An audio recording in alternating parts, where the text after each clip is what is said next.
dia je yang ada kunci bilik sains tu. Kemudian Cikgu Dina bawa Razak keluar. Dan waktu keluar tu, Razak terkejut sebab dah tengah hari. Razak terus ceritakan apa yang berlaku pada Cikgu Dina dari awal sampai akhir. Cikgu Dina terkejut dan kata, Malik, dia tak datang sekolah hari ni. Dia aksiden motor semalam. Sekarang dia ada dekat hospital. Apa? Razak macam nak pingsan bila dengar Cikgu Dina cakap macam tu. Cikgu Dina bawa Razak balik ke kelas dan semua kawan sekelas Razak terkejut tengok dia. Salah seorang kawan sekelas terus sindir Razak. Amboi Razak, ingat sekolah bapak engkau ke boleh datang suka hati? Cikgu Dina terus marah budak tu. Masa tu guru kelas Razak, Cikgu Zamri, tengah mengajar. Cikgu Zamri tanya Cikgu Dina dan dia ceritakan apa yang berlaku pada Razak. Semua terkejut termasuk Cikgu Zamri. Waktu nak balik, Razak keluar kelas paling lambat sebab lambat kemas beg. Dalam kelas, Cikgu Zamri ada lagi tengah buat kerja dia. Sebelum keluar, Razak bersalam dan bagi salam dekat Cikgu Zamri. Masa Razak dah keluar kelas, dia sempat pandang cikgu. Razak nampak dekat tepi cikgu sosok budak kecil pagi tadi tengah senyum je pandang dia.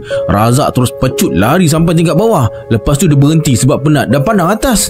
Razak nampak sosok tu masih ada lagi dekat tangga tengah tengok Razak. Razak terus pecut lari sampai ke depan pagar pintu sekolah dan berhenti sebab dah tak larat dah. Dalam hati Razak bersuara, jangan pandang belakang lagi, jangan pandang belakang lagi, jangan pandang belakang lagi. Tiba-tiba ada suara panggil, Razak, sini. Razak pandang dan nampak sosok budak kecil tu tengah berdiri dekat tiang parking kereta. Razak terus merunguk dalam hati, tengah hari buta pun ada hantu ke? Tiba-tiba ada suara halus berbisik dekat telinga dia, Adalah.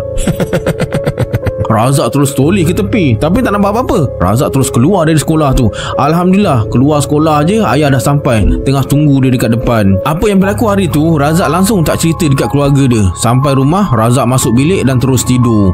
Razak terjaga pukul 3 petang. Dia duduk atas katil masih dalam keadaan mamai.